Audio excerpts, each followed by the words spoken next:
Hey everyone, and welcome to the Rules of Thumb podcast with Dr. G. I'm your host, Nick Golinvaux, and I write a weekly newsletter on all things musculoskeletal health and longevity. That means fewer aches and pains and a better knowledge of what to actually do when they inevitably rear their ugly head. In this podcast, I will read to you my article of the week so that you can listen to it on the go. If video is more your thing, welcome to those of you watching on my YouTube channel. So without further ado, let's get into this week's article titled, Do You Know How to Use Your Thumbs So They Don't Wear Out? We are all destined for thumb arthritis. The key is delaying that eventuality as long as possible. And today, we'll talk about how. I could write for pages about the thumb, and I will, but let's try to keep this to the bite-sized content you all appreciate. What I want to do today is to describe to you the structure of the human thumb, the forces it endures during a normal day, and how that translates to actionable tips you can start using today to preserve the longevity of your thumb. Let's start with evolution. Believe it or not, the human thumb is still evolving. Of all the primate thumbs, the human thumb is the longest and the most mobile. This allows our thumb to swivel nearly 180 degrees. Look at your thumb in the high five position and again in the OK position, as well as to reach across to touch each of our other fingers. That's a movement called opposition. Maybe you've heard of someone say, our opposable thumb. That means a thumb that can perform opposition. If you're following along in the article, just look at how short a chimpanzee's thumb is by comparison in the figure.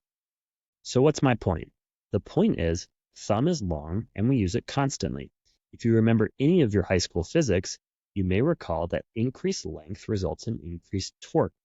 This is why a longer wrench is easier to use than a shorter one. Well, all that force has to go somewhere. And in our thumb, it goes to your thumb CMC, or carpometacarpal, joint. This is where your thumb and your wrist meet. In fact, anytime you pinch or grip between your thumb and index finger, 13 to 15 times the force of your pinch gets transmitted down through your thumb CMC joint. Thumb position matters a lot. Now, here's where things get actionable. You can't do anything to change the 15 times force you grind through your CMC joint. But you can change the direction of the force and how destructive it is. You just have to be mindful about how you use your thumb. Let's start with the bad. I want you to imagine the way you would grab a key to unlock the door, or the way you would grab your socks to pull them up. Do you see how narrow the space is between your thumb, the palm, and index finger? We call this narrow or key pinch. In the article, I've drawn a schematic of the bones in the thumb and index finger. Here's the important part. Notice during narrow pinch how the thumb metacarpal comes inward toward the palm.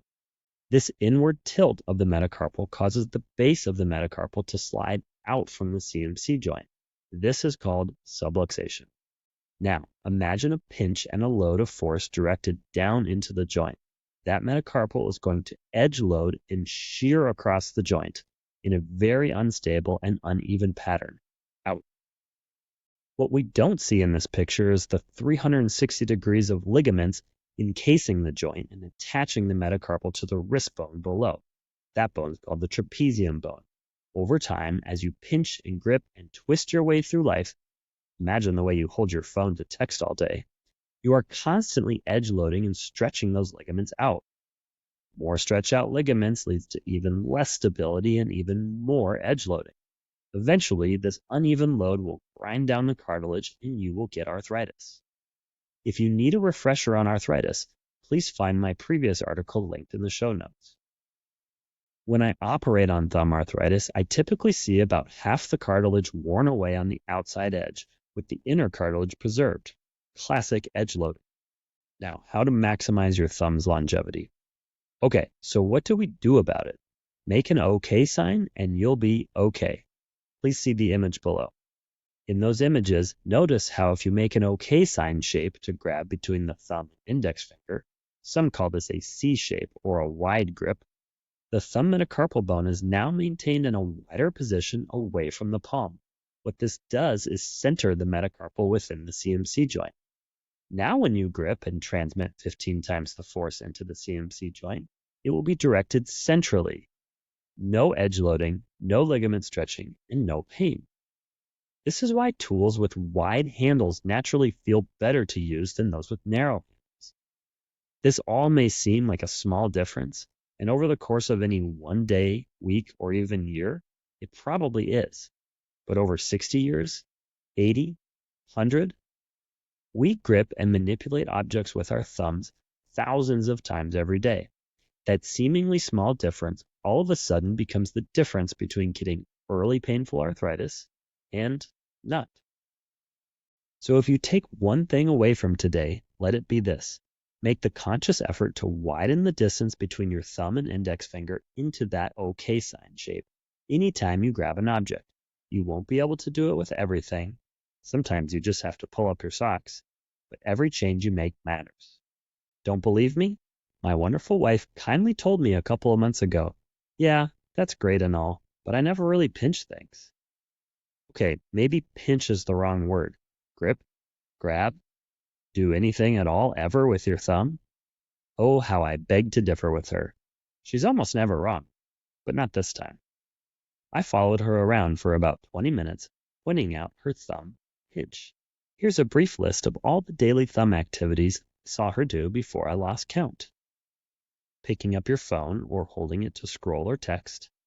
Picking up your laptop to move it to the office. Pulling the sheets when making your bed. Wrestling a toddler into their pajamas. Gripping the handle of a coffee cup.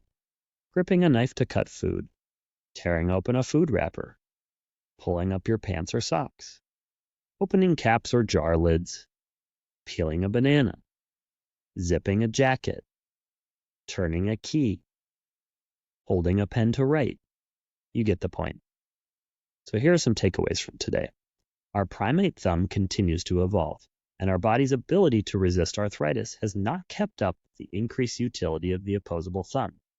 This means we are all destined for thumb arthritis. Delaying it as long as possible should be a priority for everyone. How you use your thumb thousands of times a day is one of the primary determinants of how early or late in life you will develop thumb arthritis. Make some changes today. As you can tell, this is a common and important problem for our daily hand function, so we will discuss much more in the future. But let this be your early lesson in preventative care for the longevity of your most important digit. Thanks for listening today. We'll see you again soon.